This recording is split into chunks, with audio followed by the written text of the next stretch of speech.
Hola, ¿qué tal? Buenas tardes. No sé si se me ve, se me escucha. Les pido disculpas que estaba tratando, tenía algunos inconvenientes con el sistema para conectarme. Mi nombre es Mariano Teiza, yo soy profesor auxiliar de la materia de Derecho Administrativo. Muchas gracias, Janina, por confirmar que se escucha. Esto todavía es medio raro, no tener interacción del otro lado. Bueno, me quedo tranquilo de que se escucha bien entonces. Bueno, les comentaba, mi nombre es Mariano Teiza. Muchas gracias, Jorge. Eh, Esta es la cátedra del doctor Julio Pablo Comadira, Derecho Administrativo, y la clase que vamos a dar hoy es sobre la responsabilidad del Estado. Más o menos vamos a estar, será una clase de 1 hora y 10 por ahí. La idea es que la sesión la tenemos hasta las 20 horas planificada, con lo cual lo ideal es dejar los últimos 10 minutos, 15 minutos como para hacer un espacio de preguntas o de intercambio. De todas maneras, si a lo largo de la exposición hay algo que a ustedes les surge eh, como algún interrogante, no tengan, digamos, miedo ni dudas en preguntar, ya sea levantando la mano, por audio o directamente por el chat, que estoy viendo que llegan bien los mensajes. También preparé un PowerPoint que va a quedar, digamos, grabado con la clase, con lo cual espero que también les sirva como referencia.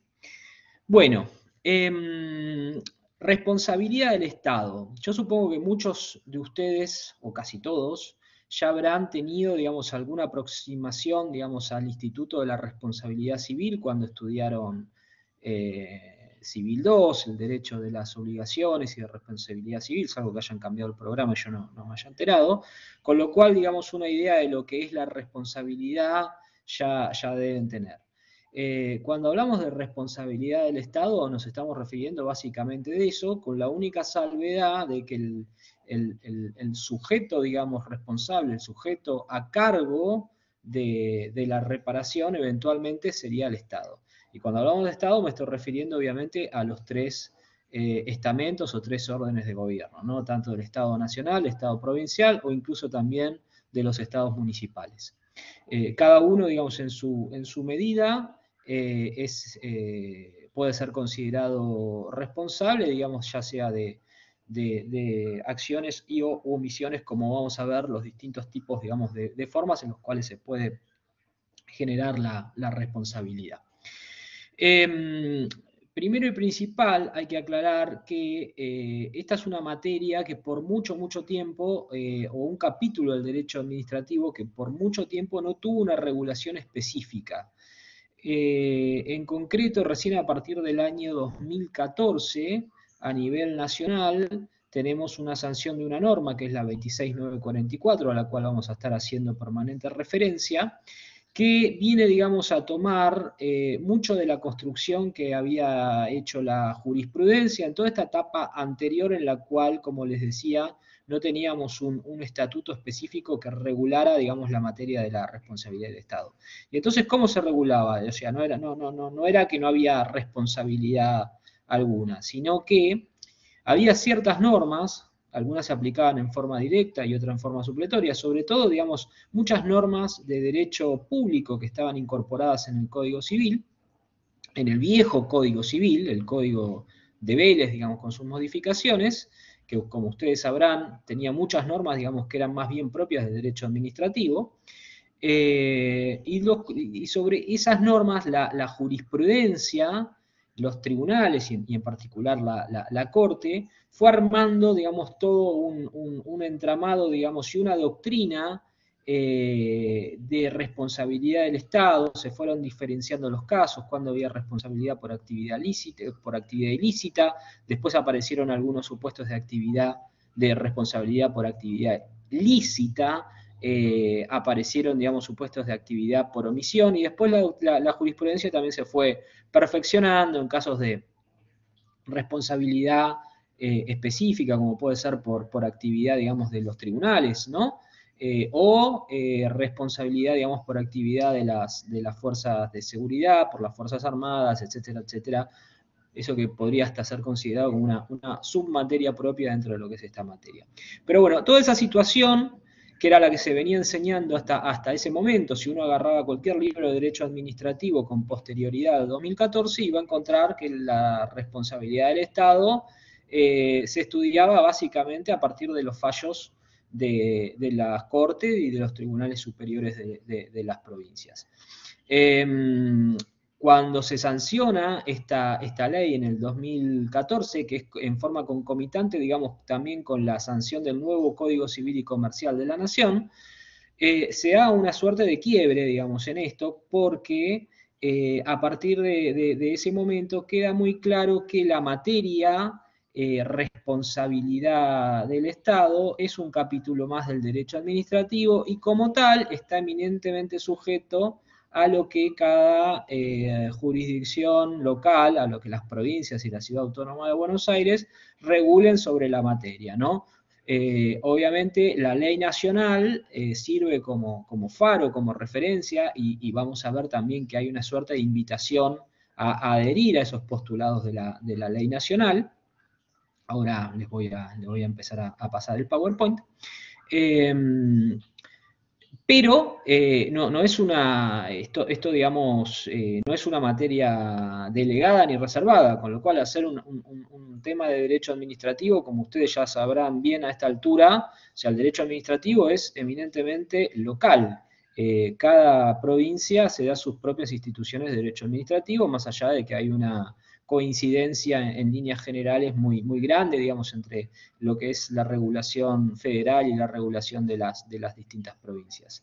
Pero antes se daba esta particularidad, ¿no? Como que no se sabía bien dónde ubicar la responsabilidad del Estado, como pasaba también con otros institutos, digamos, del derecho civil, y entonces, digamos, se generaba esta situación en la cual, digamos, se podía entender que la responsabilidad del Estado era un capítulo más del derecho común y como tal, digamos, había que ir siguiendo, digamos, los lineamientos del Código Civil, ¿no? Bueno, vamos a ver si en el Collaborate puedo empezar a poner compartir contenido, compartir una aplicación pantalla, compartir archivos. Vamos a ver archivos.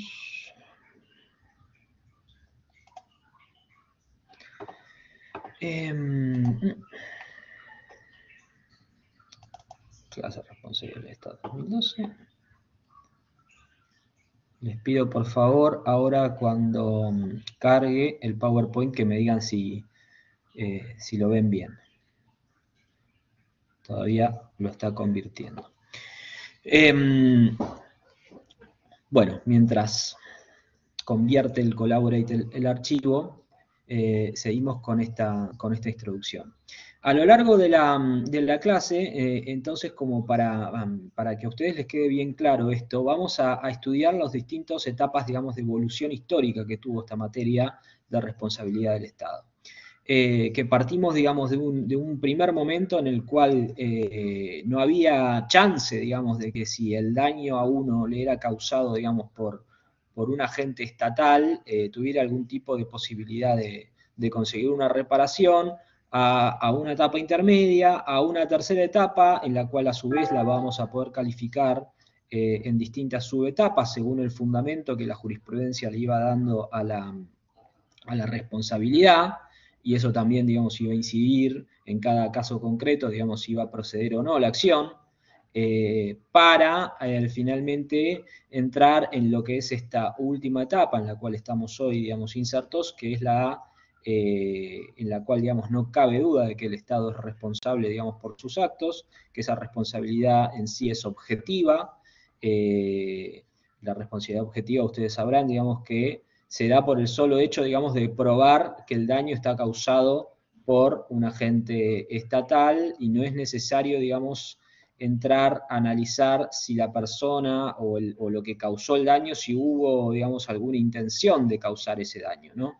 Esto lo habrán visto en su momento en derecho civil, digamos, la diferencia que había antes en la responsabilidad por culpa o dolo, que estaba en el artículo 1109 del viejo Código Civil, y la responsabilidad, digamos, por factores objetivos, que estaba prevista en el artículo 1113 del Código Civil.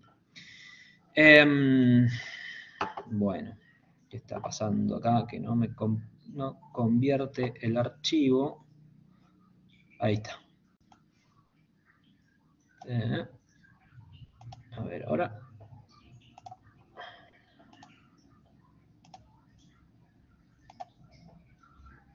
Bueno, a ver.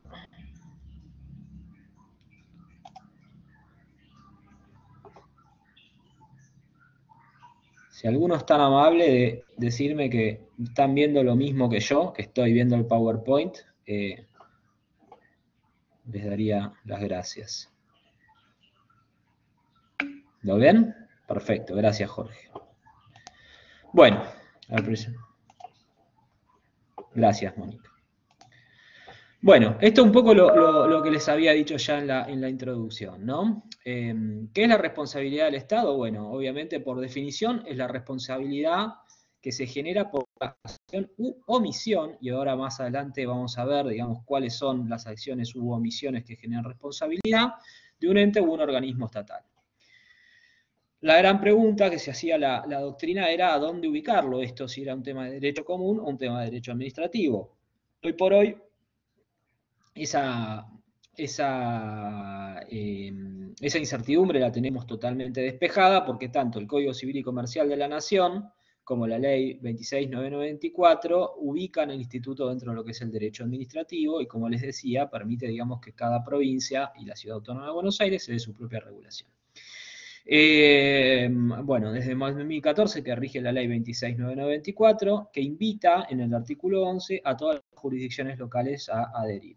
Algunas provincias ya han sancionado leyes propias, digamos, de responsabilidad del Estado. Por ejemplo, la Ciudad de Buenos Aires tiene una ley que es del año 2020, que es la 6.325.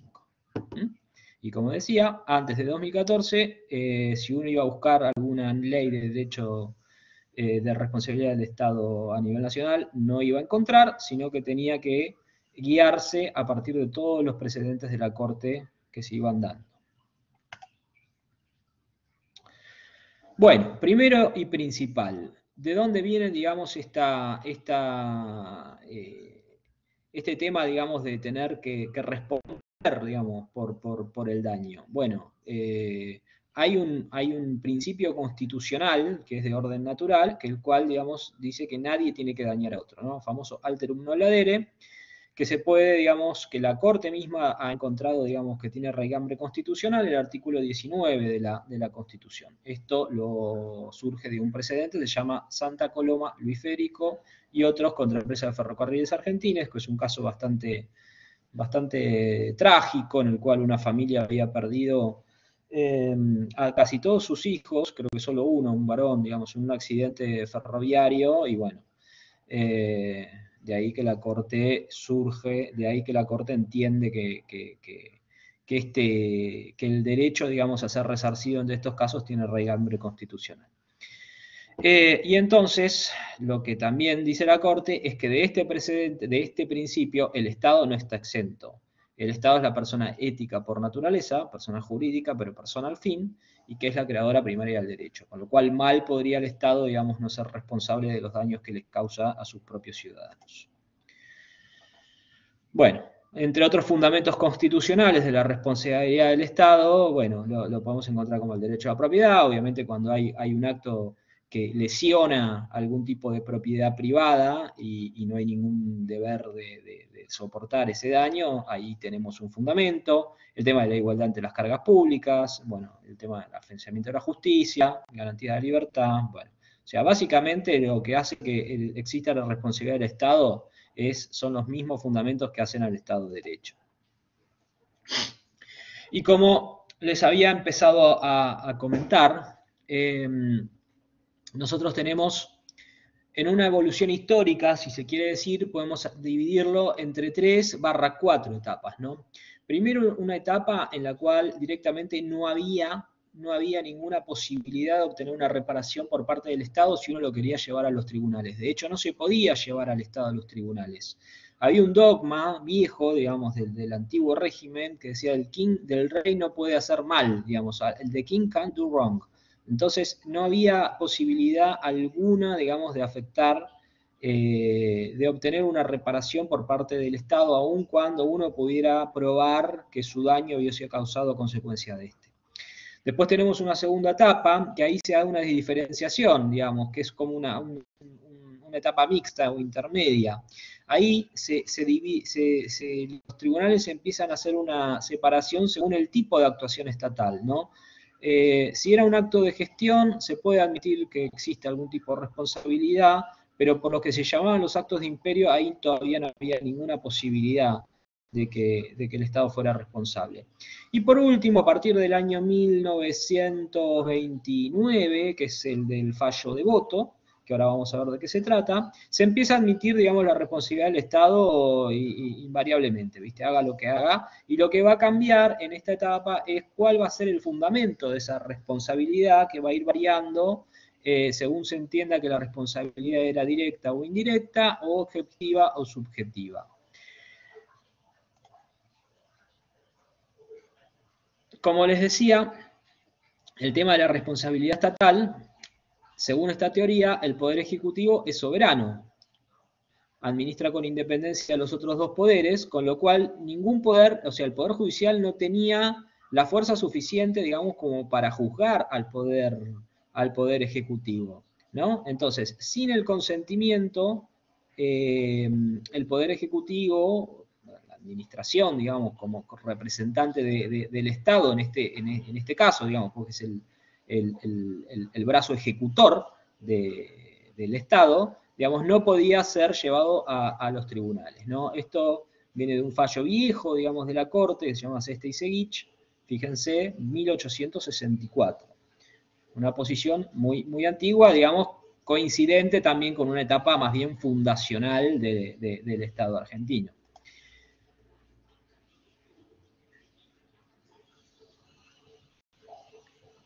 Después tenemos, dentro de los distintos tipos de responsabilidad, encontrar la más frecuente en responsabilidad del Estado es cuando hay un acto ilícito por parte del Estado.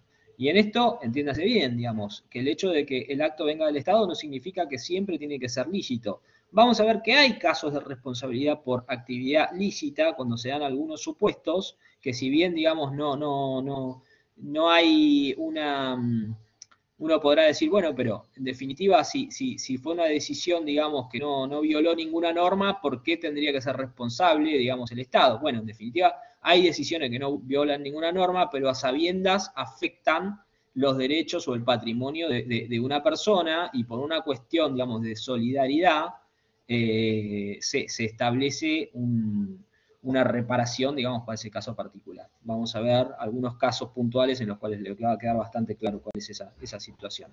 Pero bueno, hay casos en los cuales el Estado incurre ya sea en una acción o en una omisión antijurídica. Esto significa, digamos, de ir directamente en contra de lo que establece, digamos, una norma, y esa actividad o ese acto, ese accionar, termina causando un daño a un particular. Entonces, cuando se da esa situación, hay responsabilidad. Bueno, esto es una breve clasificación. Podemos clasificar la responsabilidad estatal según el tipo de actividad, por acción, por omisión, si es ilícita, si es lícita, actividad judicial, fuerza de seguridad.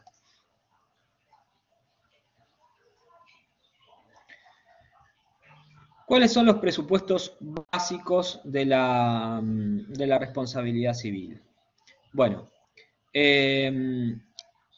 primero y principal, tenemos tiene que haber una acción que sea jurídicamente imputable al Estado o a sus agentes. Y vamos a ver bien cómo se construye esta imputación al Estado o a sus agentes. ¿Por qué? Bueno, el Estado de por sí es una persona jurídica, ¿sí? El Estado no obra sino a través de sus agentes, de sus funcionarios, de sus empleados.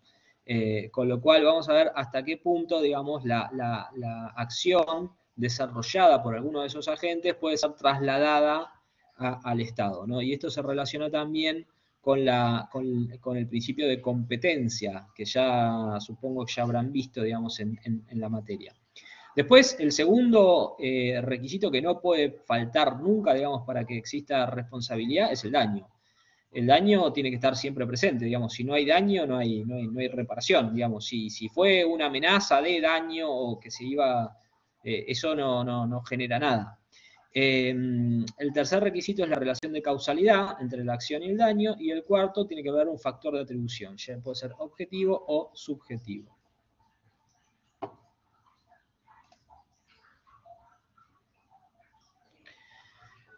Bueno, como habíamos visto antes en la evolución histórica, cuando llegamos ya a la tercera etapa, digamos, cuando digamos, ya los tribunales empiezan a decidir que el Estado sí o sí es responsable, ahí también podemos hacer una división según cómo es el fundamento que van tomando los tribunales como para determinar cuándo hay responsabilidad del Estado y cuándo no. La primera etapa es la que la doctrina entiende que surge a partir del fallo Tomás de Boto e Hijos, ¿no? Esto es en el año 1933. ¿Cuáles fueron los hechos? Bueno, esto era el típico, fue un daño, digamos, fue un incendio provocado en un campo por empleados del telégrafo que estaban trabajando en el campo, estaban extendiendo, digamos, la línea del telégrafo y se ve que en alguna pausa, en algún break, los muchachos, bueno, quisieron hacerse un asado y se ve que alguna brasa saltó y se prendió fuego buena parte, digamos, de ese campo, generando unos daños más que considerables. Entonces, ¿qué fue lo que terminó diciendo la Corte en este caso?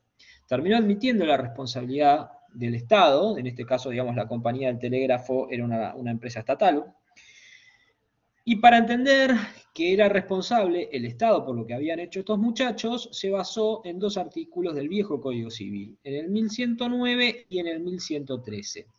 El 1109 en su momento, digamos, establecía la responsabilidad por subjetiva, es decir, que tenía que haber culpa o dolo, culpa o negligencia, ¿no? En este caso. Evidentemente la Corte entendió que en este supuesto había habido una negligencia grave por parte, digamos, de los agentes de la empresa del telégrafo, que fue lo que desembocó después en el accidente.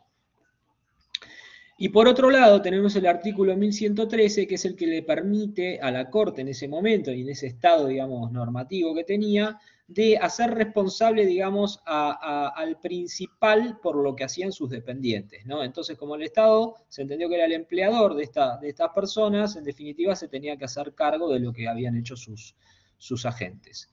Esta primera etapa, entonces, se considera que la responsabilidad del Estado es siempre, digamos, en los casos de que hay responsabilidad subjetiva e indirecta. Subjetiva, porque tenía que haber negligencia o dolo directamente, e indirecta, porque el Estado era en realidad responsable, no en forma directa, sino porque se lo tomaba como responsable por lo que hacían los agentes. Acá, a los 5 años, digamos, de este precedente, hay una ligera modificación, digamos, en lo que es el fundamento de la responsabilidad que viene dado por el fallo Ferrocarril Oeste contra Provincia de Buenos Aires. Acá se da un daño grave producido, digamos, contra la empresa Ferrocarril Oeste, que perdieron, digamos, un terreno en un juicio de reivindicación, digamos, con un tercero, porque había un error en el registro de la propiedad de la provincia de Buenos Aires. No habían anotado correctamente, digamos, la escritura a favor, digamos, de la provincia de Buenos Aires, y eso después, digamos, derivó en que perdiera un juicio de reivindicación, que es el juicio que se hace cuando una persona con mejor derecho sobre una propiedad inmueble acciona contra otro. ¿Qué es lo curioso, digamos, o qué es lo raro, lo que vale la pena destacar de este caso? Que acá aparece en escena un artículo que fue muy utilizado mientras estuvo vigente, digamos, el viejo Código Civil, que era el artículo 1112. que es el artículo que establece la falta de servicio. Falta de servicio se llama vamos a ver ahora un poco más en detalle, pero básicamente es al cumplimiento o al no cumplimiento o al cumplimiento irregular de las obligaciones que tiene el Estado a su cargo. Y la Corte lo combina también con el artículo 1113, porque en definitiva entiende que los empleados del registro, que fueron los que cometieron el error, digamos, eran empleados estatales y por eso sigue insistiendo de que la responsabilidad era indirecta, ¿no? Ahora, es objetiva, porque ya, digamos, aplicando el artículo 1112 no hace falta indagar o probar, mejor dicho, de si hubo algún tipo, digamos, de intención de provocar el daño o una negligencia grave. Directamente con el solo hecho de ver el daño y la aplicación del artículo 1112 se puede entender que hay una falta de servicio.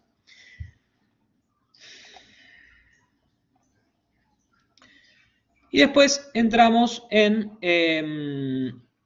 una tercera etapa, que fue a partir del año 1984, que se da con un caso muy parecido a este de Ferrocarril Oeste, que se llamó Badel contra Provincia de Buenos Aires. Muy parecido porque también se había hecho, digamos, el daño estaba producido por un error registral del mismo registro de la propiedad inmueble de la Provincia de Buenos Aires. Pobres, venían golpeados los muchachos del registro. Pero en este caso, la Corte directamente hace una reconstrucción de lo que venía diciendo y aplica lo que se va a denominar la teoría del órgano. Ustedes habrán visto en materia, digamos, de atribución de actividad de los agentes al Estado, que hubo algún momento, digamos, en el que se intentó aplicar o doctrinariamente cuando se quería justificar por qué lo que hacía un agente estatal, un funcionario, digamos, era aplicable directamente al Estado. Distintas teorías, algunas que venían del derecho civil, como la del mandato, la representación, pero después termina predominando lo que es la teoría del órgano, ¿no? Entendiéndose que cuando es en el legítimo ejercicio de sus funciones, todo lo que hace un agente estatal en realidad es atribuible directamente al órgano al cual pertenece. Es lo mismo, el órgano agente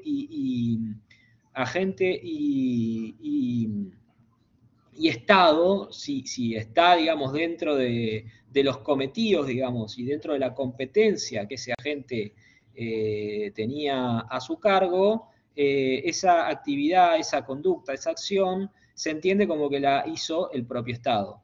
El propio Estado o la propia persona jurídica, porque en rigor la teoría del órgano es una teoría que viene más bien del derecho societario, ¿no? El derecho societario de las personas jurídicas, que son personas de existencia ideal, digamos, las acciones que adoptan y que toman, digamos, son las que adoptan sus propios órganos, ¿no? Sus directores, los órganos, los distintos funcionarios que legítimamente las componen. Entonces, en este caso, la Corte aplica la teoría del órgano y el fundamento de la responsabilidad en ese momento lo podía entenderse enteramente comprendido en lo que era el artículo 1112. Entonces tenemos una responsabilidad directa, porque aplica la teoría del órgano, y mantiene, digamos, el criterio de la responsabilidad objetiva, ¿no? En este sentido de que no había que probar, digamos, cuál había sido la causa del daño, sino más bien que el daño estaba hecho. Bueno, y como les decía, ahora, a partir del año 2014, podemos considerar que estamos en una cuarta etapa. ¿Por qué? Porque el artículo 1112, primero que ya no existe más, porque el Código Civil se derogó. Era una norma, mucho se discutió sobre qué tipo de norma era el artículo 1112, si era una norma, digamos, de derecho común, digamos, por estar incluido en el Código Civil, o si era una norma de derecho público.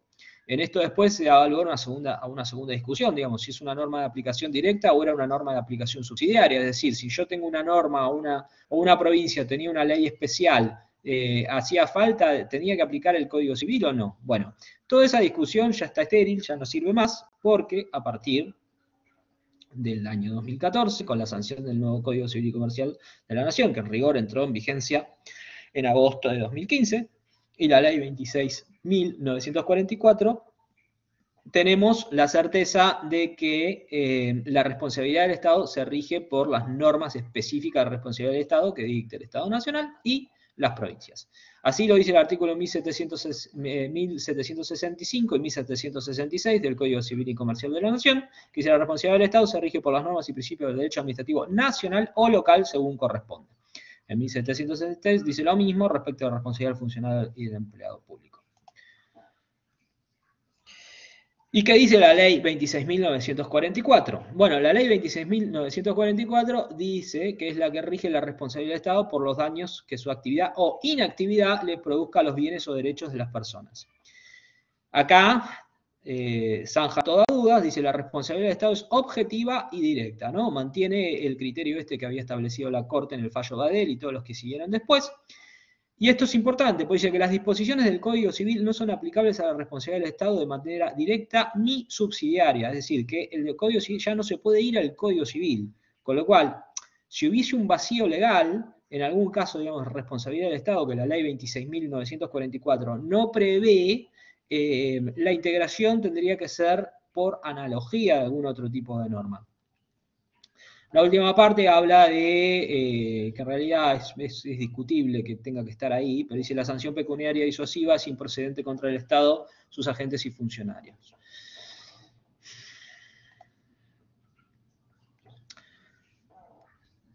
¿Cuándo no hay responsabilidad según la ley 26.944? Bueno, el artículo 2 se encarga de definir esto.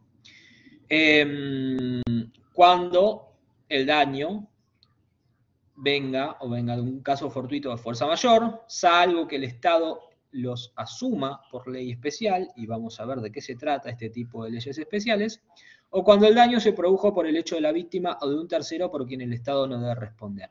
Y con esto vamos a ver que este requisito en realidad impacta en uno de los presupuestos de la responsabilidad del Estado, que es la relación de causalidad que tiene que existir entre el daño y quien lo causa.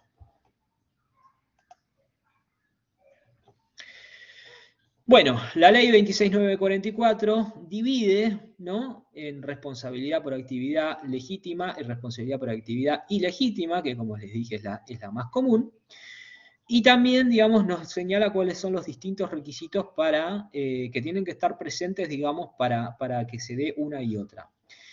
Obviamente en ambos casos tiene que haber un daño, y el daño que exige la ley es un daño cierto, debidamente acreditado y mensurable, es decir, esto tiene que ser un daño que puede ser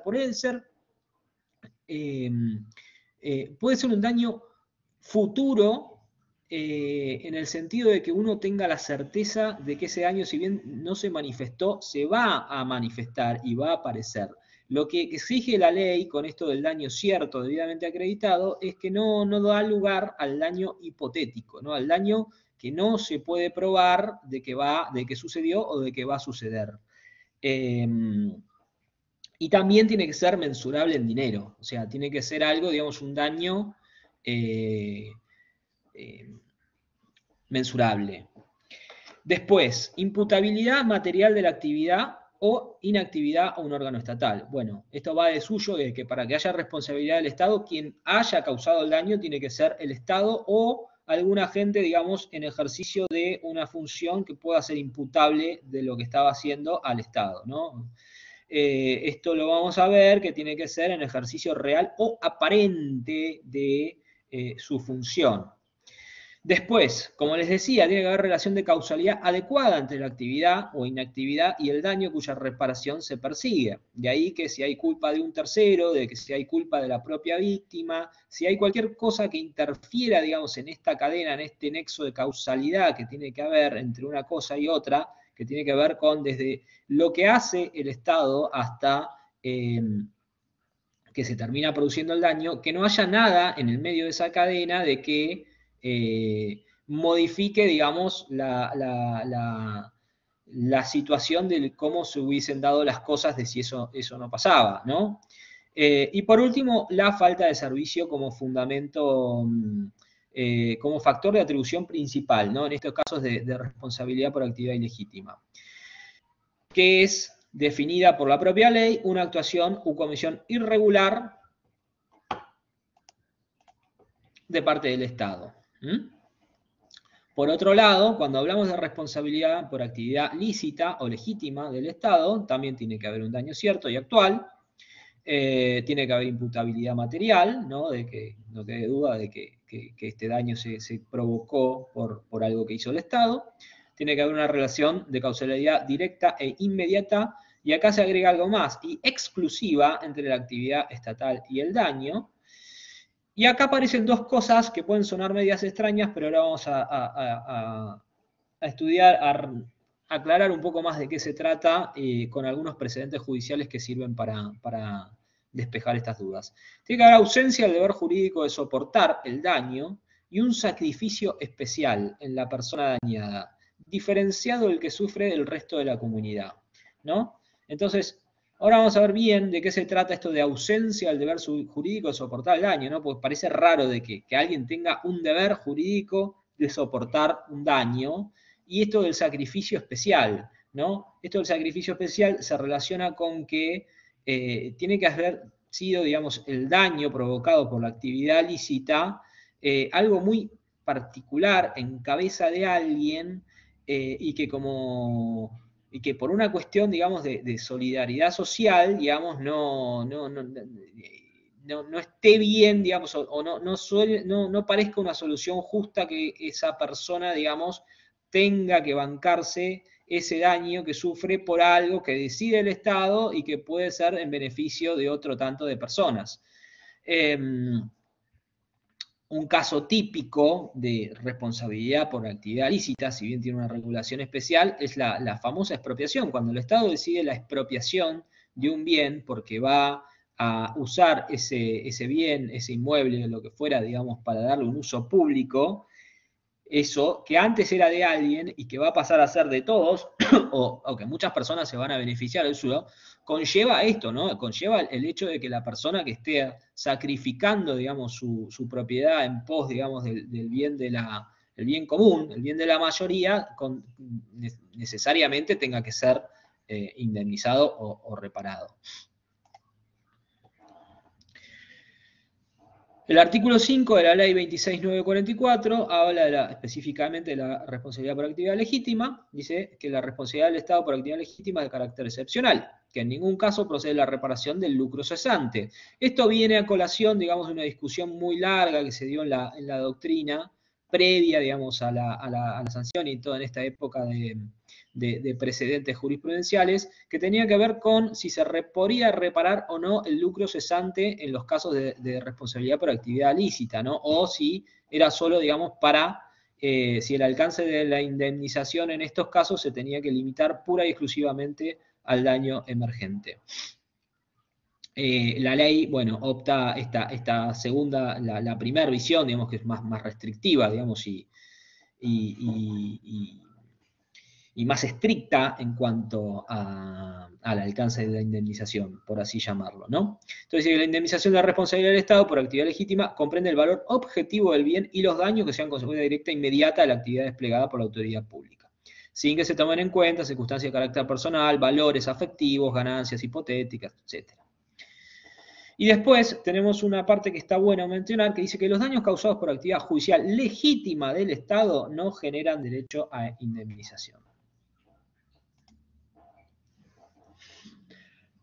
El artículo 6 de la ley, si bien sigue un poco los lineamientos de la jurisprudencia anterior, dice que el Estado no responde por daños y perjuicios ocasionados por los concesionarios o contratistas de servicios públicos, ¿no? Tenemos muchos casos de daños, una familia de casos que dio mucho número, digamos. Estos casos eran los típicos casos de animales sueltos en rutas o en autovías, rutas que estaban, digamos, concesionadas a un privado, que se tenía que ocupar básicamente, digamos, de mantener el buen estado de las rutas. Entonces, en esos casos, el Estado, digamos, siempre era también llamado a juicio y raramente era condenado, o sea, para condenar al Estado, digamos, en forma solidaria, ¿no? Con el concesionario se tenía que probar que hubiese una omisión muy grande en el control, sobre todo. Porque si no, digamos, el principal responsable, digamos, para que no hubiera, digamos, animales en las rutas era el propio concesionario, y obviamente el dueño de los animales, el dueño del campo donde estos animales se habían escapado, ¿no? La Ciudad de Buenos Aires tiene un artículo bastante parecido, digamos, en su legislación. Lo único que aclara esto último que yo les decía, ¿no? Que solo podrá ser responsable el Estado en aquellos casos en los cuales esté más que manifiesto la ausencia del control del concesionario.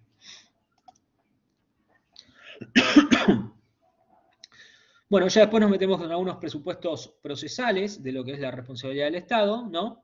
Hablamos del plazo de prescripción para demandar al Estado. Esto también dio mucho ruido en la etapa anterior, que como había que ir al Código Civil, no se sabía si se aplicaba el plazo de prescripción de la responsabilidad extracontractual o del plazo de responsabilidad contractual, que era antes 2 y 10 años. Bueno, ahora no hay duda, es para todos los supuestos es de 3 años. Y acá estamos, ojo, hablando de responsabilidad siempre extracontractual del Estado, porque la propia ley, esta es ley de responsabilidad extracontractual del Estado.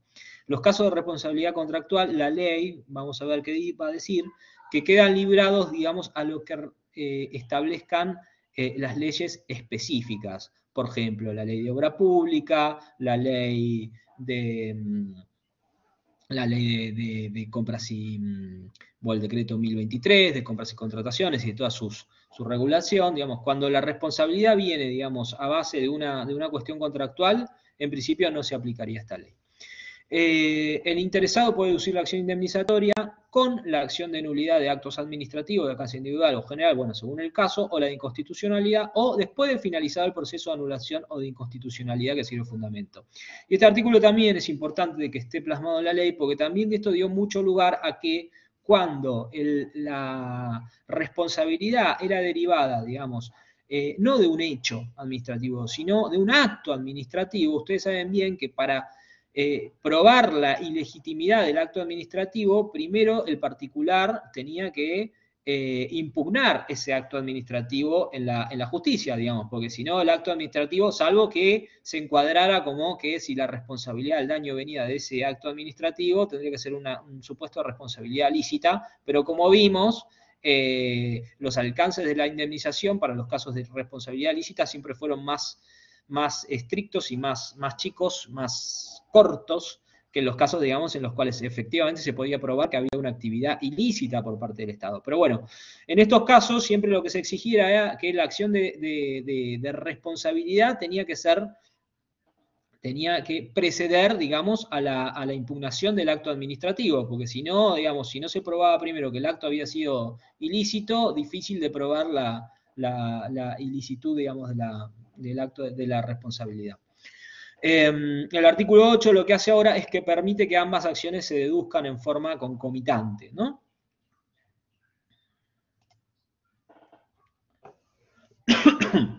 Bueno, después el artículo 9 habla de la responsabilidad de agentes y funcionarios. Acá lo interesante es, bueno, mantiene el mismo plazo de prescripción de 3 años y habla de la acción de repetición del Estado contra los funcionarios o agentes causantes del daño, ¿no? Porque acá hay que diferenciar dos cosas. Si bien para el particular, el funcionario, digamos, o sea, va a ir contra el Estado, puede ir también contra el funcionario, pero obviamente, digamos, si uno está pretendiendo obtener una reparación, no cabe duda que el Estado es solvente y que va a poder obtener una reparación del Estado y uno no sabe, digamos, cuál es el patrimonio del funcionario, pero al Estado le cabe, digamos, si se probara, digamos, que este funcionario actuó mal, digamos, transgrediendo sus funciones, una acción de repetición para poder, digamos, recuperar lo que eventualmente hubiera tenido que pagar en caso de una condena. Bueno, la responsabilidad contractual, lo decía el artículo 10, se rige según las normas específicas, ¿no? Y en ausencia de regulación podemos usar esta ley en forma supletoria. Y algo que es importante es que esta ley no puede ser aplicada a los casos de empleo público, ¿no? Eso se rige eventualmente por la ley de empleo público o las leyes de empleo público, digamos, de cada provincia y si se pudiera, digamos, si hubiera también alguna laguna, digamos, por las referidas leyes de derecho laboral.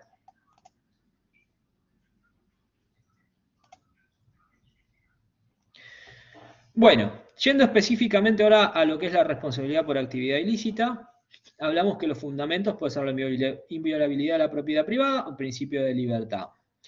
Como vimos, los requisitos para que exista este tipo de responsabilidad son el daño, la relación de causalidad directa e inmediata, o directa, inmediata, exclusiva, ya sea, o directa, irrelevante entre la acción estatal y el perjuicio, ¿no? Y tiene que haber imputabilidad jurídica del daño al Estado. Vamos por partes, cada una de estas cosas. Daño. ¿Cómo es el daño que tiene que existir para que sea resarcible? El daño, según lo que definió la Corte alguna vez en una causa Revestec, es una lesión a una situación jurídicamente protegida, ¿no? A un interés jurídico, a un derecho, digamos, una lesión a eso es un daño. ¿Todo daño es resarcible? No. Para que el daño sea resarcible, como vimos, ya la ley lo especifica, pero tiene que ser cierto y actual, o sea, no puede ser ni hipotético o conjetural, apreciable en dinero, es inmonetizable, y tiene que existir al momento de la indemnización, digamos, el daño tiene que ser subsistente. Y el daño moral, en algún momento se desconoció, digamos, la procedencia del daño moral, en los casos de responsabilidad por el Estado, pero a partir del año 1995 la Corte cambió una... ¿Hola? ¿Sí, hola? Ah, perdón. Bueno, en el caso de Gandia se empieza a reconocer también la procedencia del daño moral en casos de responsabilidad del Estado. En cuanto a relación de causalidad, ¿no? Dijimos que la relación de causalidad tiene que ser directa e inmediata, algo de causa a efecto. Se aplica la teoría de la causalidad adecuada y tiene que aplicarse el requisito de la exclusividad, ¿no? Es decir, que para que entre el daño y la acción no tiene que haber ninguna intervención externa que pudiera interferir. Por eso es que la ley, en el artículo 2, cuando habla de eximentes, habla de que no tiene que haber ni culpa de la víctima o culpa de un tercero por el cual no se tenga el deber de responder.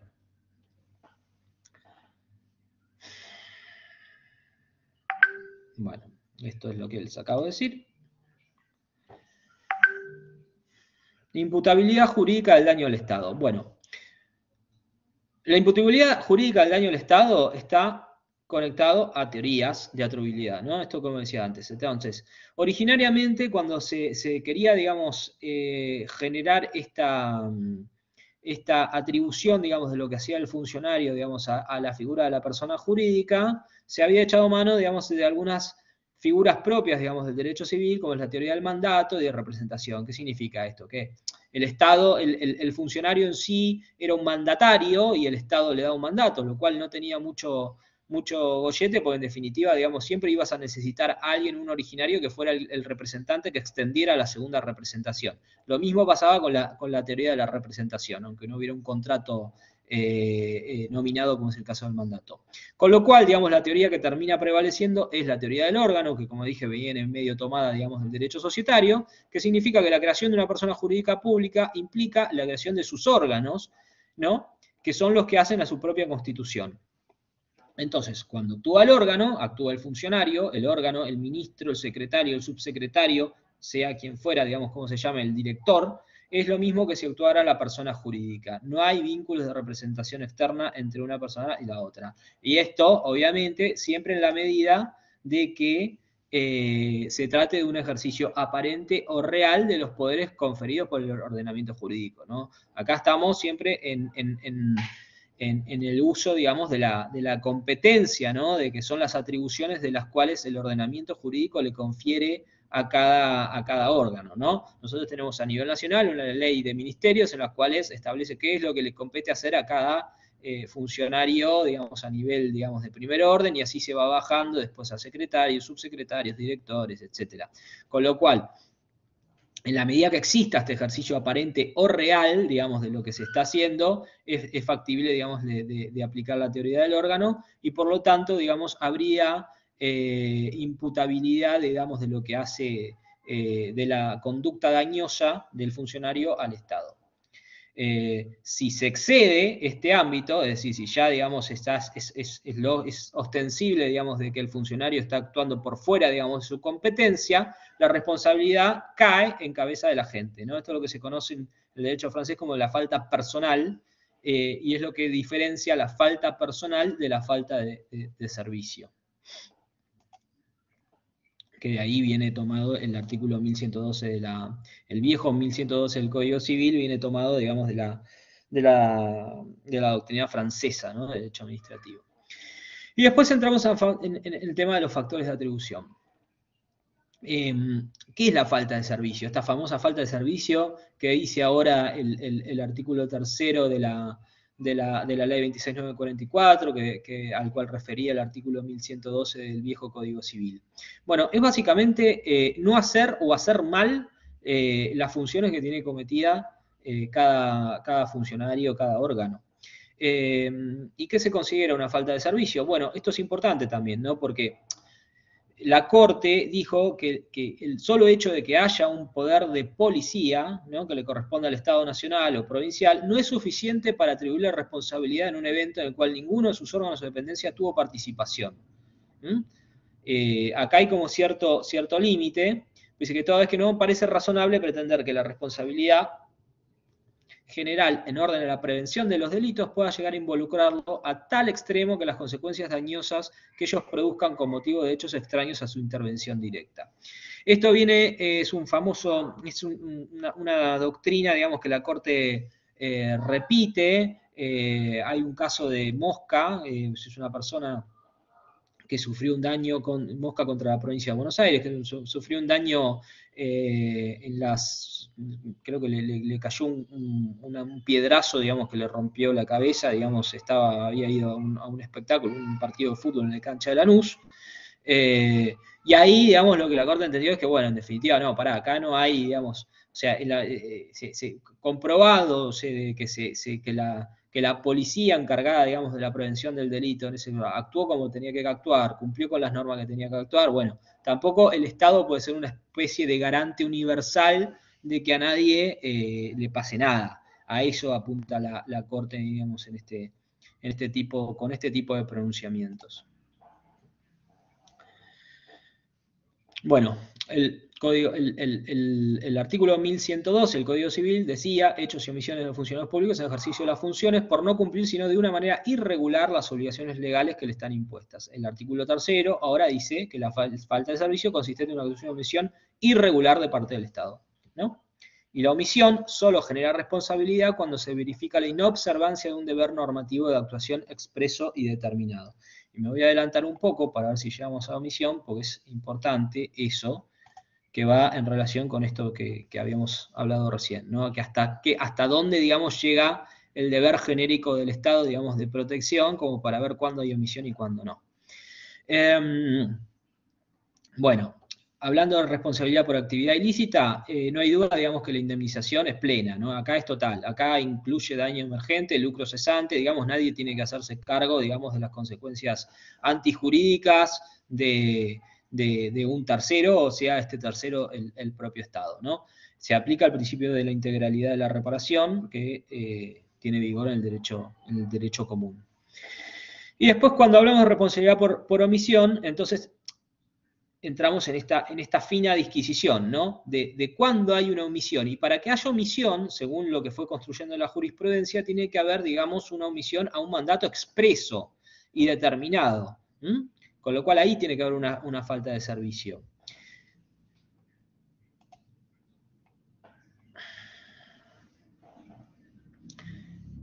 La responsabilidad por omisión estaba prevista en el régimen anterior, en lo que eran los artículos 1074 y 1112 del Código Civil, ¿no?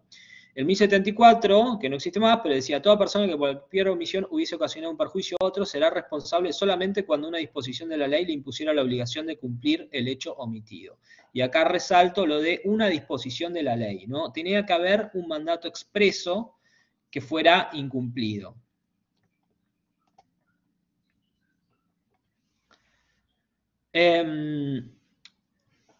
Hay omisión cuando el Estado o sus entidades incumplen una obligación legal expresa o implícita, por ejemplo, ejercicio de policía administrativa, aunque para una parte de la doctrina, con la falta de servicio, digamos, era suficiente, con la teoría de la falta de servicio era suficiente como para incluir también el tema de la omisión. Como todo, acá también hay una evolución jurisprudencial. Podemos citar el caso Torres, que es un caso famoso que no es de la Corte Suprema de Justicia de la Nación, sino de la Suprema Corte de Mendoza, en los cuales, digamos, se había demandado a la provincia por unos daños sufridos por un particular en su propiedad, digamos, porque había existido una crecida aluvional, y que las obras de defensa realizadas por la provincia no había podido frenar, ¿no? En este caso, digamos, el tribunal entendió justamente esto que venimos hablando, es que no había una obligación legal expresa de actuar por parte de la provincia, y siguiendo las pautas, digamos, de una doctrina italiana que está ahí plasmada, no había proporción entre el sacrificio y la utilidad, toda vez que las obras pretendidas eran más gravosas por unidad que el valor de los bienes tutelados. O sea, al pobre Torres le dijeron que no le iban a hacer las defensas que necesitaba. En el caso Ruiz, este sí ya es de la Corte Suprema de Justicia de la Nación, te dan a partir de daños originados por un accidente, por un caballo suelto, esto, bueno, tenemos muchísimos casos de este tipo, y se había demandado la omisión de la provincia en custodiar sus rutas, ¿no? Y acá de vuelta, digamos, la Corte entiende que el poder de policía genérico, de custodia, no era suficiente para responsabilizar a la provincia, ya que ninguno de sus órganos o dependencias había tenido parte activa, digamos, en el accidente. Bueno, en el caso de Gandia, que es este que dijimos antes que era uno de los primeros que se había admitido el daño moral, acá se entendió que efectivamente había una omisión por parte del Estado, porque justamente es una situación, digamos, de que había sufrido, digamos, una persona cuando estaba viajando con su auto, digamos, de Uruguay. En la frontera, digamos, la detuvieron porque vieron que pesaba sobre ella un pedido de secuestro, en realidad sobre el vehículo, un pedido de secuestro, que ya estaba recontra levantado, pero que la justicia no había comunicado efectivamente bueno, en su caso, digamos, a las distintas fuerzas de seguridad, de que ese secuestro no estaba más en vigor. Con lo cual, digamos, esta persona sufrió un momento bastante feo, fue detenida, fue comunicada, alojada en una celda, dependencia judicial, obviamente sus vacaciones distaron mucho de ser lo que pensó que iba a hacer. Y bueno, se entendió que efectivamente ahí sí había una obligación expresa y estricta de hacer algo que el Estado no hizo, y que eso fue disparador de un daño. En el caso Colavita, con Provincia de Buenos Aires, también es un caso de accidente en ruta.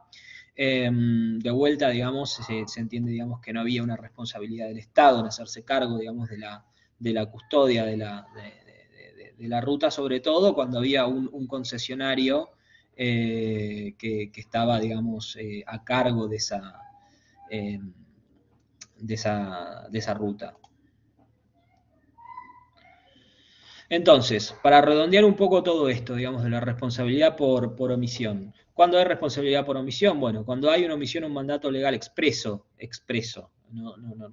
Tengan en presente esto, ¿no? Del que haya un mandato legal expreso, que haya un daño cierto actual o futuro, como en el resto de los casos de responsabilidad, que haya un nexo causal entre el daño invocado en la presidencia estatal, y que, bueno, ya sea que se encuadre como falta de servicio, omisión antijurídica, el presupuesto de la responsabilidad es ese.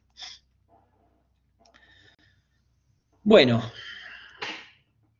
ahora entramos en otro terreno, que es el terreno de la responsabilidad por actividad lícita, ¿no? Y acá, digamos, se da una situación particular, porque esto no ocurre en casos por fuera de la responsabilidad estatal, ¿no? O sea, no hay casos de responsabilidad por actividad lícita de particulares, o sea, actividad lícita, obviamente. Cuando hablamos, digamos, de la responsabilidad civil, para que haya responsabilidad tiene que haber alguna, ya sea que estemos hablando de responsabilidad por subjetiva u objetiva, digamos, en todos esos supuestos, digamos, que hay responsabilidad civil, hay una situación ilícita, ¿no? Ilícita en el sentido de que hay alguien que no tiene por qué haberse visto dañado. En estos casos, hablamos de responsabilidad por actividad ilícita porque se entiende de que el Estado toma a veces ciertas decisiones en pos del bienestar de la generalidad, pero esas decisiones a veces pueden tener pueden generar algún daño colateral, ¿no? Y ese daño colateral en cabeza de un particular, digamos, se entiende que no es justo, digamos, que esa persona tenga que sufrir perjuicios por algo, digamos, por una decisión que el Estado toma, digamos, para beneficiar a una mayoría, ¿no?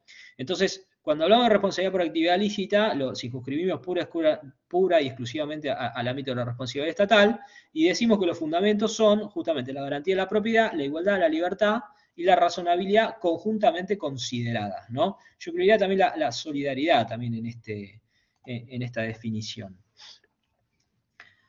Bueno, y hay una larga también corriente jurisprudencial sobre los supuestos de actividad de responsabilidad por actividad lícita, ¿no? Ya en 1938 la Corte, en un caso de establecimientos americanos Gratry, que era un frigorífico, la actora, o sea, bueno, había reclamado daños porque le habían aumentado los derechos aduaneros. Toda coincidencia con la realidad, ¿no? Bueno, evidentemente, a la empresa, digamos, no le había parecido nada gracioso, digamos, de que el Estado de un momento para el otro, digamos, hubiese subido las retenciones, ¿no? Los derechos aduaneros. Y la Corte dijo que el ejercicio de una obligación legal, como es el de crear impuestos o modificar los existentes, puede, obviamente, producir perjuicios en el patrimonio de los particulares, sin que tal circunstancia sea obstáculo contra su legitimidad, so pena de tener su actividad gubernativa en consideración de la garantía de la propiedad privada, que no puede interpretarse con semejante extensión, ¿no? Como diciendo, bueno, o sea, en la medida de que haya un ejercicio legítimo de una actividad estatal, es razonable y es normal de que ese ejercicio legítimo a veces pueda causar daños a personas diferenciales. Obviamente en el caso de aumentar un impuesto, el Estado lo hace porque se supone que con esos impuestos va a financiar otro tipo, digamos, de gastos o beneficiar a otro tipo de personas. Esto, evidentemente, en ese momento no era suficiente como para ser considerado un motivo, digamos, de responsabilidad. En el caso, también en el año 1938, tenemos otro caso Spur, en el cual había un agente contratado por el Estado para recaudación impositiva que alegó daños al dictarse una ley de amnistía general contra los deudores. Obviamente, el pobre Spur cobraría algún tipo de comisión, ¿no? de lo que iba recaudando y de repente, bueno, el Estado le salta con una amnistía general contra los deudores y lo deja digamos, sin posibilidad de cobrar, digamos, de hacerse de algún dinero que pretendía hacer. Bueno, ¿y qué dijo la Corte en este caso? Lo mismo, el ejercicio por parte del gobierno de poderes propios no puede en principio ser fuente de derecho a indemnización para los particulares, aun cuando traiga aparejado perjuicio para estos, porque de lo contrario, el respeto con semejante extensión de las garantías individuales podría detener la actividad gubernativa, ¿no? O sea, lo que ahí en ese momento la postura de la Corte era como diciendo, bueno, si es lícito y causa algún perjuicio, bueno, se lo tiene que aguantar. Esto se va viendo morigerado, ¿no? Con el transcurso de los años, ya acá habían pasado unos cuantos años después, estamos en 1971, el caso Cantón. El Poder Ejecutivo había prohibido la importación de algunos productos para nivelar la balanza de pagos y defender la industria nacional. De vuelta, toda coincidencia con la realidad. Bueno, no. Esto es, evidentemente, en Argentina son medidas que son bastante cíclicas. Pero bueno, había pasado esto, ¿no? Había un decreto que había prohibido la importación de algunos productos. Entonces, la empresa, Cantón, demandó, digamos, contra ese decreto, no por considerarlo ilícito, sino porque, bueno, obviamente estaba dentro de las posibilidades del Poder Ejecutivo de hacer esto, pero para ver si conseguía una reparación por los perjuicios que esta acción lícita del Estado le había causado. ¿Qué dijo la Corte? Bueno, que la actividad lícita del Estado puede ser causa eficiente de daños a particulares y generar responsabilidad cuando afecte derechos amparados por garantías constitucionales, pues las potestades normativas reconocidas encuentran un límite ante relaciones jurídicas concertadas bajo regímenes anteriores, ¿no? Especialmente si los nuevos no contemplan sistemas reparatorios. Acá la Corte vio que había, digamos, una posibilidad de abrir una puerta a este tipo de reclamos por actividad lícita del Estado. Lo mismo pasa con Ledesma. Ledesma, bueno, ustedes sabrán, es una empresa importantísima de azúcar, de fabricación de azúcar y del norte. Perdón, y en estos casos, la Corte, ¿qué había pasado, digamos, con Ledesma? Había habido una serie, digamos, de medidas gubernamentales tomadas o encabezadas por lo que era en su momento la Dirección Nacional del Azúcar, que le habían impuesto a la empresa a fabricar y exportar a quebranto, digamos, determinado tonelaje de azúcar sin prever una indemnización. La Corte acá, digamos, cuando Ledesma fue a reclamar, digamos, diciendo, bueno, todo bien con la norma, pero yo, digamos, no, si sigo exportando quebranto, en un momento me voy a fundir. Lo que dijo la Corte fue, digamos, reiteró la procedencia de que podía haber responsabilidad del Estado por actividad lícita, pero, y acá aparece, digamos, la primera de estos requisitos que hoy por hoy lo podemos encontrar en la 26944, había que verificar los requisitos propios de este tipo de responsabilidad. Y acá la Corte empieza a inventar, ¿no? Entonces, en el caso de la Corte había rechazado la demanda porque bueno, por un tema, digamos, más que bien procesal, pues no pudo, la empresa no había podido probar que los daños reclamados habían tenido como causa inmediata y exclusiva, este requisito de la exclusividad lo inventó la Corte en este caso, a la actividad normativa cuestionada, y sino que eran cuestiones más bien ajenas al propio régimen azucarero. Bueno, después tenemos Columbia, también un caso de una entidad financiera que había modificado también decisiones del Poder Ejecutivo, que habían cambiado, digamos, los índices de préstamos de capitales. Y acá aparece el famoso requisito del sacrificio especial y la ausencia del deber jurídico soportar, ¿no? ¿Por qué? Porque entiende, digamos, que esta empresa, que Columbia, digamos, la financiera, tenía un régimen de sujeción especial. No era cualquier particular, sino que estaba, digamos, bajo un régimen de sujeción especial por ser financiera del Banco Central. Entonces, como en alguna medida se había beneficiado también por esta misma situación, ahora que le tocaba perjudicarse, se la tenía que aguantar. Básicamente eso era lo que le termina diciendo la Corte. Después, en el año 1995, causa Revesco, ¿no? Acá son daños causados por el accionar de la policía. Y entendiendo que lo que hizo la policía había sido lícito, la Corte dice que por más lícito que haya sido la actividad policial, eso no significaba que el damnificado no tuviera derecho a ser resarcido, ¿no? ¿Por qué? Porque el ejercicio del poder de policía de seguridad crea un riesgo cierto las exigencias que le impone. Por ejemplo, digamos, cuando hay un deber de prevención, digamos, no sé, hay un tiroteo, digamos, un tiroteo lícito, ¿no? Por eso está bastante controvertido hoy por hoy. Pero, por ejemplo, que esté, digamos, adecuado los protocolos y de que, bueno, y en ese tiroteo, digamos, un civil se viera, digamos, dañado, que han pasado un montón de casos, porque eso genera, digamos, eso pone un riesgo, digamos, en la sociedad. es justo, dice la Corte, que toda la comunidad en cuyo beneficio se haya organizado, digamos, este servicio de seguridad, que lo soporte y no el sujeto sobre el cual recae el perjuicio que no tiene el deber jurídico de soportar. Bien, entonces, con esto construimos un poco, digamos, este concepto, digamos, de la responsabilidad por actividad lícita, ¿no? Entonces, cuando hay algo, digamos, que es lícito y que beneficia a un todo, a toda la comunidad, pero en ese ejercicio, digamos, se termina dañando a un particular, es justo, dice la Corte, y es justo, dice la ley, hoy por hoy también, que se indemnice, digamos, a este particular, a esta persona, digamos, que termina siendo damnificado por algo que haga en rigor es causa de algo que beneficia a todos los demás. Entonces, redondeando un poco, los requisitos especiales son los mismos que tiene los supuestos de responsabilidad por actividad ilícita, es decir, un daño cierto, relación de causalidad y imputación, digamos, a un agente estatal, y se agregan estos dos, ¿no? El sacrificio especial y la ausencia del deber jurídico de soportar el daño. ¿Qué es el sacrificio especial según la doctrina? Bueno, podemos usar una definición que da Barra, que es una situación del administrado que individualizada, destacada respecto del resto de la comunidad en lo que soporta de dichas cargas se refiere, ¿no? Entonces, por exigencia de justicia distributiva, se genera la obligación de reparar.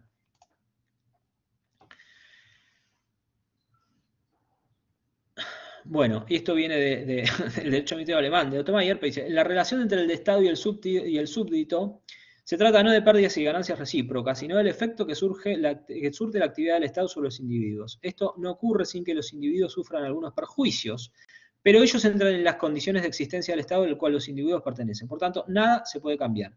Ahora, a partir del momento en que esos perjuicios afectan a un individuo de manera desigual y desproporcionada, empieza a actuar la equidad y cuando el perjuicio se traduce en un daño material correspondiente al pasaje de valores que se halla en la reparación del indebido, es un poco complicado, alambicado lo que dice el bueno de Mayer, habrá lo que se llama el sacrificio especial que corresponde al enriquecimiento sin causa y que debe indemnizarse, ¿no?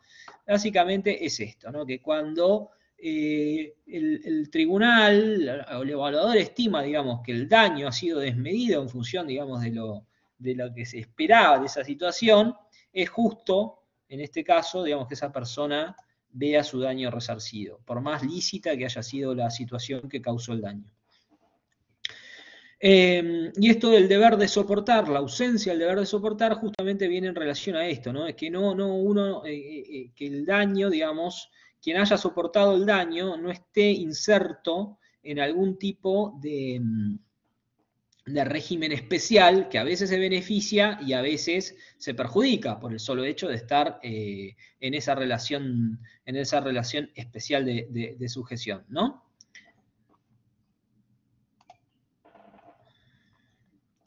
Bien, después, en cuanto a los alcances de la indemnización, ya sabemos que hubo toda una evolución jurisprudencial, todo un debate jurisprudencial, pero hoy por hoy, a nivel nacional, por lo menos la ley 26, la 26.944 es totalmente tajante en el sentido que el alcance de la indemnización por la responsabilidad por actividad lícita excluye el lucro cesante. Bueno, queda muy poquito tiempo, así que esto lo vamos a ver muy rápido y vamos a ver dos supuestos particulares de responsabilidad. Uno es el responsabilidad por actividad jurisdiccional y el otro responsabilidad por actividad de Fuerzas Armadas. Cuando hablamos de responsabilidad por actividad jurisdiccional, hay dos grandes grupos de responsabilidad. Uno por responsabilidad injudicando y otro improcedendo. Es decir, por la responsabilidad que genera las decisiones judiciales y otras responsabilidades que se generan por errores en el procedimiento, ¿no? La primera significa que hay un error judicial que termina en la sentencia propia de ese proceso judicial, que es la que pone fin al proceso, y que termina siendo injusta. O sea, la sentencia es injusta y lo que genera el daño es la propia sentencia. La segunda es cuando hay un funcionamiento anormal judicial, ¿no? Como vimos en esto de Gandia, que se verifica durante la sustanciación del proceso, ¿no? Váyase, digamos, sobre todo en la justicia penal, que puede ser, digamos, el hecho de dejar sin efecto una orden de secuestro, o traba embargo, o traba de alguna medida sobre un homónimo, ¿no? Una orden de captura sobre una persona, digamos, que es homónimo y que después no tiene nada que ver con quien están buscando. Bueno, esas cosas pasan, digamos, y obviamente generan daño y responsabilidad.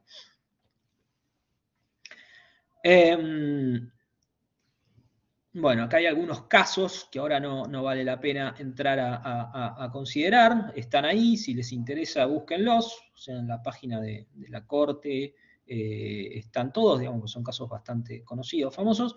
Pero básicamente traducen esto, ¿no? En que hay, se ha resuelto que puede haber responsabilidad por actividad de los tribunales si comprueba, digamos, esta falta de servicio. Y después tenemos otro, cuando hablamos de responsabilidad judicial, por sentencia, uno de los requisitos que se ha exigido, digamos, es que se haya, que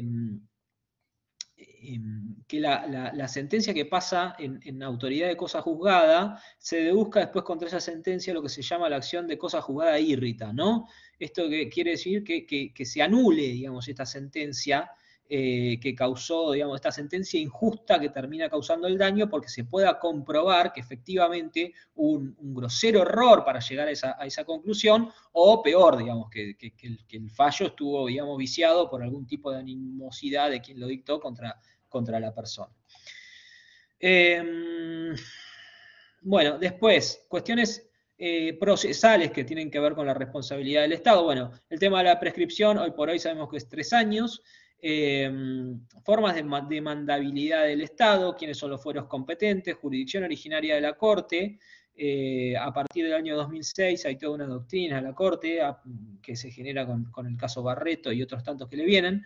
Que tienen que ver con esto, ¿no? Muchos años, digamos, se discutió sobre si la Corte, digamos, era competente o no en los casos en los cuales había una persona, digamos, una persona residente de una provincia que quería demandar a otra por daños ocasionados, digamos, por el Estado de esa otra provincia. Bueno, la Corte lo que termina es derivándolo al derecho público local, hoy por hoy. Bueno, esto no viene al caso, porque no hay duda que son 3 años. Acá esto, lo de los supuestos de actos administrativos nulos, que era lo que les decía antes, ¿no? Esta obligación de que tiene, digamos, quien quiere demandar por responsabilidad por actividad ilícita, que está causada básicamente o plasmada esa decisión en un acto administrativo, de que tiene que impugnar primero y conseguir la anulación en la justicia de ese acto administrativo. En la justicia, bueno, en sede administrativa, es raro que proceda, digamos, una impugnación en sede administrativa, pero para conseguir la reparación, entonces había que anular previamente, o conseguir la anulación, mejor dicho, de ese acto administrativo. Esto viene a relación de un fallo de la Corte, se llama Alcántara Díaz Colodrero, que también es importante destacar, en el cual, digamos, lo que se dijo es que no procede, digamos, el reclamo de daños si antes no fue oportunamente impugnado, digamos, el acto causante de ese daño. Bueno, y acción judicial del Estado, bueno, obviamente hay que hacer un reclamo administrativo previo, creo que todos los regímenes de procedimiento administrativo contemplan lo mismo. En algún momento era necesario pedir una venia al Estado para poder reclamar al Estado. Esta era una venia que se pedía al Congreso, había que ir al Congreso a pedirla, decir, por favor, necesito demandar al Estado, y el Estado terminaba emitiendo una suerte de ley especial para esto. Hoy por hoy hay a nivel, digamos, nacional, federal, artículo 30, 31 y 32 de la Ley de Procedimientos Administrativos, contemplan, digamos, cuáles son los supuestos de reclamo administrativo previo para responsabilidad extracontractual del Estado. En algunos casos, digamos, no es necesario cuando se demanda por responsabilidad extracontractual, ¿no? Eso fue una de las modificaciones últimas que tuvo la Ley de Procedimiento Administrativo. Tampoco sería necesario el reclamo administrativo previo cuando se comprueba, digamos, que es un ritualismo inútil, porque así lo vienen diciendo los tribunales todo el tiempo. Bueno, ¿qué más? A ver. Bueno, a ver si puedo dejar de compartir.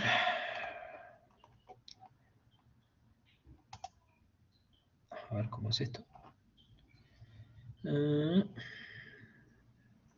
Ahí, dejar de compartir. Bueno, ya estamos casi en hora.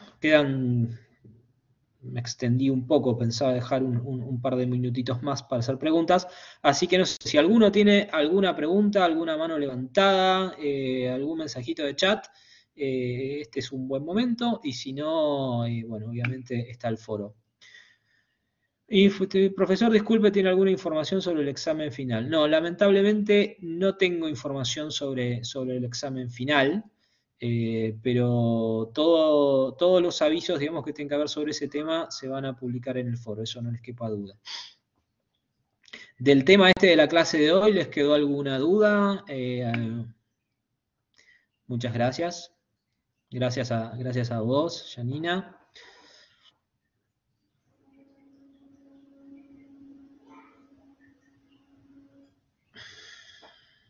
¿No?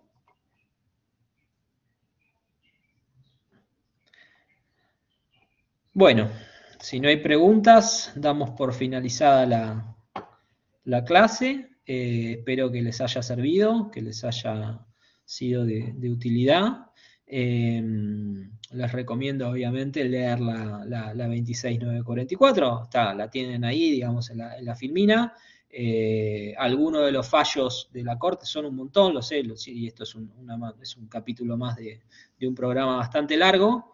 Pero está bueno, digamos, sobre todo para entender cómo la Corte y cómo los tribunales van construyendo esta teoría.